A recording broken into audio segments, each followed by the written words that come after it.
Chapter 25 fits nicely with Chapter 6 as it continues the topic of asset pricing to expand to portfolios.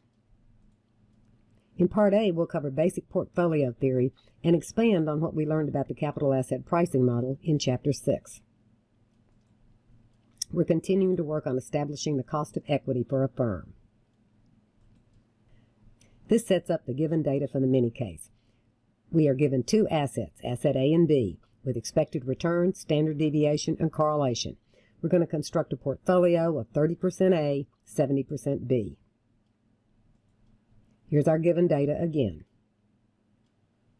The expected return of the 30-70 portfolio is a straightforward weighted average of the expected returns on A and B, 14.2%. Using equation 25.2, we can find the standard deviation of the portfolio. There is a video tutorial covering the step-by-step calculation of portfolio standard deviation posted with this unit. This table demonstrates all the possible combinations of assets A and B from 100% A to 100% B. Our selected 30-70 portfolio is highlighted. This graphs the attainable portfolios from the table on the previous slide with a correlation of 0.35. Changing the correlation to +1 straightens the set to a straight line. Changing the correlation to -1 shows that it's possible to put assets A and B together to achieve a riskless portfolio. Now let's consider a case where the options include asset A and a risk-free asset, which has a standard deviation of 0 and a correlation with A of 0. Again, this table shows all the attainable portfolios with asset A and the risk-free asset. With 100% in the risk-free asset, a riskless portfolio is achievable. The red lines outline the feasible set of portfolios, on the line and within the lines. The heavy blue line is the efficient frontier. Portfolios to the left of the efficient frontier are not obtainable. Portfolios to the right of the efficient frontier are inefficient as they are dominated by those on the line. The most return for a given amount of risk or the least risk for a given amount of return. We need to understand the difference between feasible portfolio combinations and efficient portfolios. The tables and graph we've looked at were feasible portfolios, all portfolios possible with a given set of assets. An efficient portfolio is defined on the slide, the highest return for a given amount of risk or the lowest risk for a given return. Given all the portfolios on the efficient frontier, how do you know where to invest? The choice is based on your personal risk-return trade-off, demonstrated by indifference curves. The optimal portfolio for an investor is the tangency between that investor's indifference curves and the efficient frontier. This graph demonstrates the principles from the previous slide.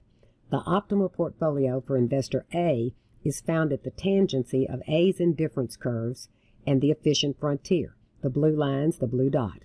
The same for investor B with the green lines and the green dot. The problem: indifference curves are a theoretical construction designed to illustrate choosing an optimal portfolio based on a trade-off between risk and return. Back to CAPM. The foundation of CAPM is that only one factor affects the risk and, by extension, the required return on an asset or a portfolio, beta. CAPM has some very strict underlying assumptions as listed above and on the next slide. Let me comment a bit on the role of assumptions in theoretical research.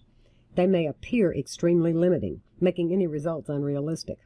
But the point of assumptions is to eliminate extraneous factors to drill down to the basic theory.